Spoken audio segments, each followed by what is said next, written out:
அஸ்ஸலாமு வரஹ்மத்துல்லாஹி வபரகாத்துஹு. வெல்கம் டு பானு வீட்டு கிச்சன். வீடியோ ஃபுல்லாக பாருங்கள், சேனலை சப்ஸ்கிரைப் செய்யுங்க. இன்றைக்கி நம்ம வீடியோவில் முளைக்கட்டின பச்சைப்பயிறு சாலட் தான் பார்க்க போகிறோம். Green gram sprout salad. இதுக்கு நம்ம வெங்காயம், கருவேப்பிலை, கொத்தமல்லி, புதினா, பச்சை மிளகாய் நறுக்கி வச்சுக்கிறோம். லெமனை புழிஞ்சு வச்சுக்கிறோம். ஒரு பவுலில் எடுத்துக்கிறலாம். அதில் 1 கப் க்ரீன் கிராம் ஸ்ப்ரவுட் சேர்த்துக்கிறோம்.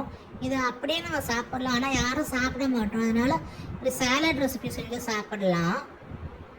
இதோடு நம்ம நறுக்கின வெங்காயம் சேர்த்துக்கிறோம், பச்சை மிளகாய் சேர்க்குறோம்,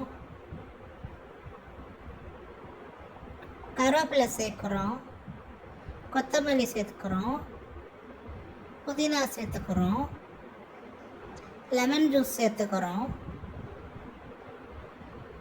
1/4 டீஸ்பூன் சாட் மசாலா சேர்த்துக்கிறோம். சாட் மசாலா இல்லைன்னாலும் பரவாயில்லை. கொஞ்சமாக உப்புத்தூள் சேர்த்துக்கிறோம். நல்லா மிக்ஸ் பண்ணி விடுங்க.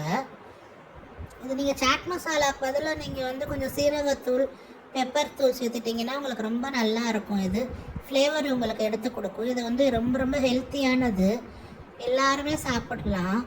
அருமையான பச்சைப்பயிறு green gram sprout salad ready ஆகிடுச்சு. அல்ஹம்துலில்லாஹ். தொடர்ந்து வீடியோக்களை பாருங்கள். நம்ம சேனலை சப்ஸ்கிரைப் செய்யுங்க. ஃப்ரெண்ட்ஸ் அண்ட் ரிலேட்டிவ்ஸ்க்கு ரெக்கமெண்ட் பண்ணுங்கள்.